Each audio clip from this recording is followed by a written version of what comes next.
And here we go. Hi, everybody. Welcome to Tools for a Peaceful Life.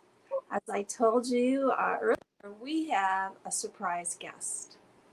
And we are just honored to have Todd Cahill with us, author of You versus You. If you haven't read this, you need to. He's CEO of the Inside Out Institute. He's an entrepreneur to the max, and he has done some really amazing things, learned some things along the way, and we're looking forward to him sharing with us. Welcome to our viewers. Welcome to you that are live and you that are on the replay. And Todd, thank you for being with us and a special welcome to you. Thanks so much for having me, Sue. I really appreciate it. Todd, can you tell us a little bit about what led you to write this amazing book, You versus You?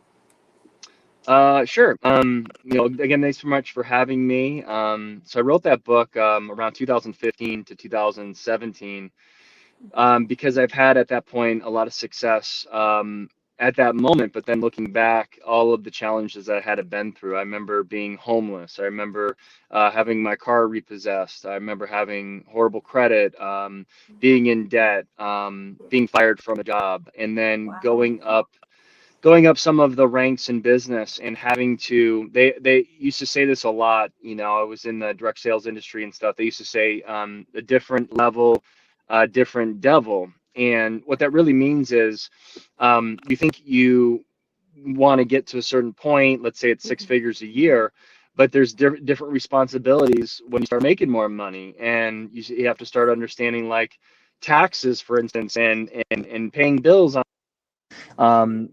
saving money and not just spending money, if you are not accustomed to making a lot of money. So there's this a lot of personal growth. There's a lot of lessons to be learned. So it really is that you versus you battle, whether it's your finances, whether it's your relationships. And I wrote about the 12 battles, and I believe we don't have 12 battles all at the same time. I mean, Mhm. that's pretty overwhelming if you're having a relationship battle, financial battle, health battle, freedom battle, promise battle. I mean, but we have around two to three probably out of the 12, if you read the book, that you can relate with at the moment, but I think we all can relate to all 12 that we've faced throughout our lifetime or will face in the future. I know one of my mentors is Pastor Rick Warren, and his book changed my life in my 20s, The Purpose Driven Life. And he said, you're Right. either going into the storm, you're in the storm, or you're coming out of a storm. So it really is just kind of the armor to prepare for battle.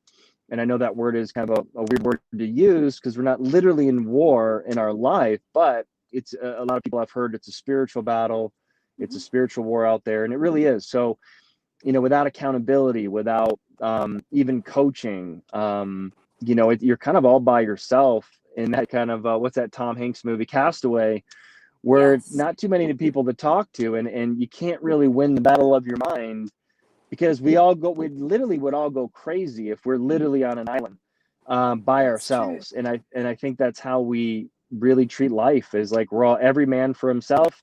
Um, and without these kind of resources, it's hard to win. In fact, I think it's impossible to win without other people. Todd, what was the most difficult chapter for you to write, for you personally? Well, at that time, I think it was you versus your relationships, because at that Yeah. time I was going through a divorce and everything. Mhm. Um, but I think looking back also, I think the most difficult one to keep even now is you versus your promises. And Oh, okay. I'm not just saying promises to other people and stuff like that. Right. Right. I think it's that consistency of just keeping that promise to yourself of, like, for instance, I'm reason I'm in my car in a cut off Tom Brady t-shirt is because I just worked out. So it's keeping that promise to my workouts every morning, regardless of how I feel. It's that promise to myself to spend time by myself. It's that promise to myself of giving my time to my business and putting my energy where it needs to be put and not where it shouldn't be put. And then, of course, what I've promised other people, because it's not easy, because keeping your promises, if it was easy, then everyone would and this would actually Right, mean a right, lot more right. than it is now, because we need contracts and attorneys, because a lot of people can't keep their word. So I think that's always going to be a challenging promise for all of us to kind of understand. Yeah, I agree with you. Hey, I know that last year was a really tough year for you. Hmm. You were just starting the Inside Out Institute. You and Emmanuel Zayos Hmm. geared up and came up with this outstanding idea. Would you just briefly tell everybody how that all happened?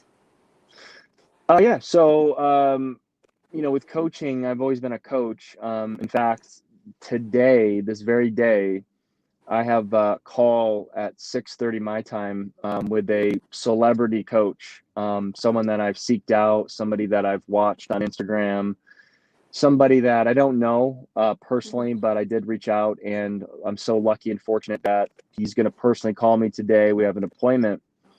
And then just recently watched for the third time the Michael Jordan series on Netflix, the last run from his NBA championship, and then seeing just that determination of him being coached.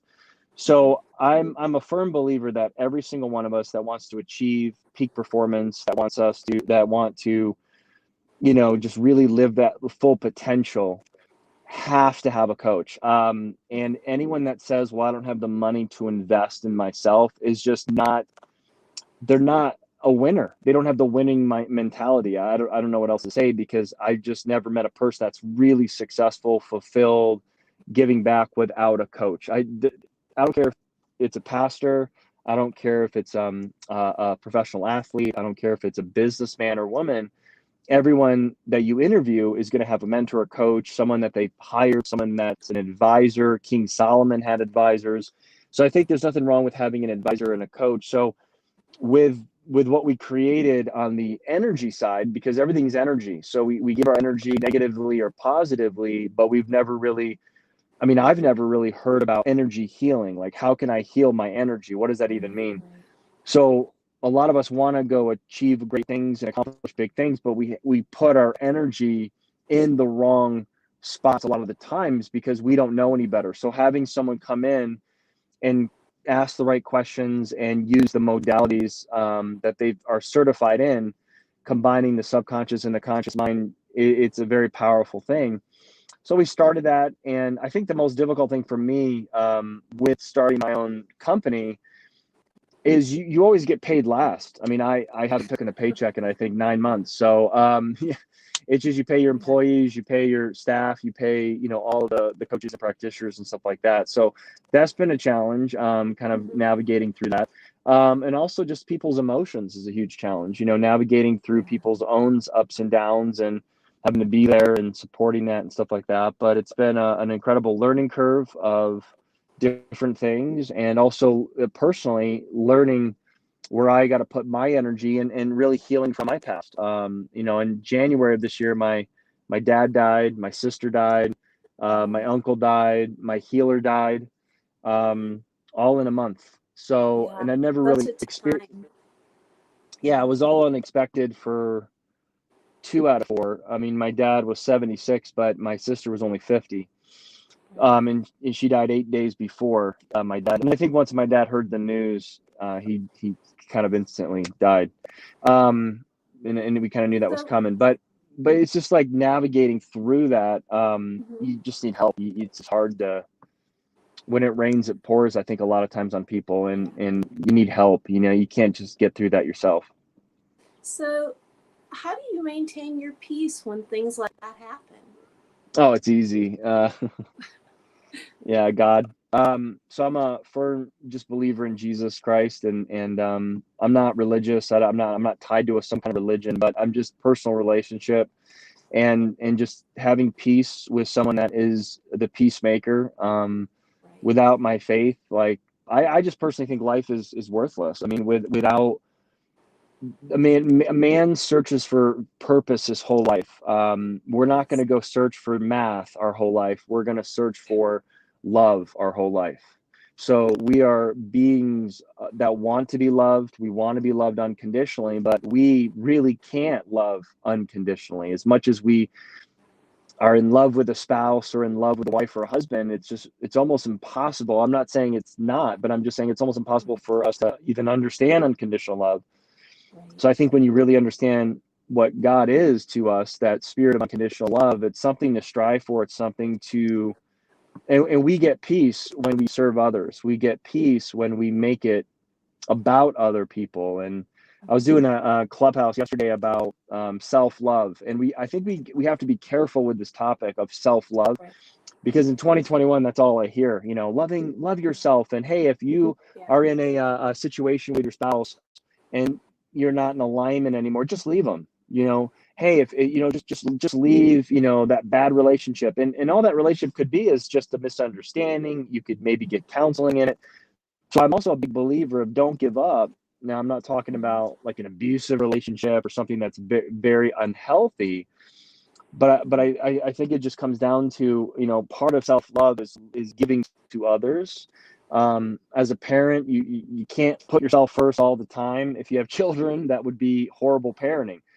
So there's that balance of giving yourself self-love, but also loving others, because by loving others, it really gives you more self-love yourself, of that fulfillment and happiness, because we're here to love others. That's like a command. And I think if we embrace that, and then are very grateful in the fact that we're even alive right now, and take that dead serious, like this could be my last day on earth today. What am I going to do different today that I didn't do yesterday? It could be, 5 grateful texts. It could be, really saying I love you more. It could be flowers, a card, sincere note, whatever it is, just to share the people that you love, how much you love them, and just really having that mindset that every day could be your last. Yes, I think it's really important to put that love first in everything you do. You know, Mm-hmm. um, I think it's really good that people understand their purpose. I mean, we're put Yeah. here on earth to do something. We Mm-hmm. weren't created haphazardly. There's a Right. reason we're here. And Todd, if you had to sum it up in just like one statement, what would you consider your purpose for being here? That's a great question. And to be very transparent with you, and I think it's cool if anyone's watching this interview. I think maybe when they see someone like me who's an author and stuff, they might think, oh, he just has it figured out. He probably just is on fire. I'm actually not right now. I'm in that, I guess they call it middle age crisis in a way, where I'm like, okay, I'm 40 now. I did a lot from 20 to 40. Like I did a lot. Like I've really helped so many people. I was on fire. But now that I'm 40 and I have a couple of opportunities in front of me, that's the big question right now. I think at the end of the day, though, the answer is to, just like Jesus commanded, I know it sounds cliche, but to love God and to love others. So just Right. making sure that whatever I do, it has to be in that category. It Right. can't be just because I want to make money. It can't be because I just want to, live a good life. Mhm. I just want to be healthy, active, because in leadership, everything rises and falls on leadership. So if I'm not fully in my purpose, I need to figure it out. And that's why today I have a call with a coach, because what I found is when I am coached properly, the purpose always comes. It's just interesting how that works, Yeah. because that it's an advisor, it's wisdom, it's asking for wisdom. And that's why I'm seeking what I'm seeking, because now that I am 40, everything is more important than when I was 20. And everything is more Yes. important because, I don't want to be 50 and having a midlife crisis, right? I want it in the next decade. I want to do work that matters the most. So right now, the answer is I'm not really sure. I'm working on it. I mean, other than helping others and loving others, etc. But right now I'm in that, you know, hiring the coach stage, and looking at that next chapter. Wow. Thank you for being so transparent with us. Of course. Being considerably past 40, but at Hmm. least half plus more, I can see, Tad, that you are going to do great things between now and, the time you get to that 50 mark. It's out there. You Hmm. can see it coming. And I think it's really important for people to realize that we might not always know exactly what our purpose is. I was in my 60s before I ever realized that I had a purpose. So to Yeah, just know that you have one and to pursue it is probably one of the great gifts out there. absolutely. Yeah. Yeah. Well, I Yeah. know you're an important person with lots of stuff on your schedule, so we really appreciate your time. What word would you like to leave our viewers with today? I think just following your suit of no matter what you're uncomfortable with, get uncomfortable, because I know even for you, like these lives are, were difficult in the past, and it's just interesting. I'll just kind of use this analogy that I heard yesterday. There was a Floyd Mayweather fight with a YouTuber who went 8 rounds with the number one boxer a couple days ago this weekend, and it was amazing to see a regular person go 8 rounds with the number one of the greatest fighters of all time. Yeah. And most people are afraid to do a video. So most people are afraid to Mhm. even do something like this. But here's someone who went 8 rounds with the greatest fighter in front of, and was Yeah. criticized pretty much worldwide and also praised worldwide. But a lot of people are just afraid to post, or a lot of people are just afraid to do an interview. So get inspired, whatever it is that inspires you to go out there and just start small. You don't have to start big. You don't have to go break world records, but you have to do something, whether it's get out of your house, whether it's make that phone call, whether it's do this video, whether it's put yourself out there, share your story, share your message, because every little thing matters, because it adds up to a big courage. And once you have courage and confidence, then the sky's the limit. And once you really believe in yourself, then, you can do whatever you want. Thank you so much. That is great Yep, advice.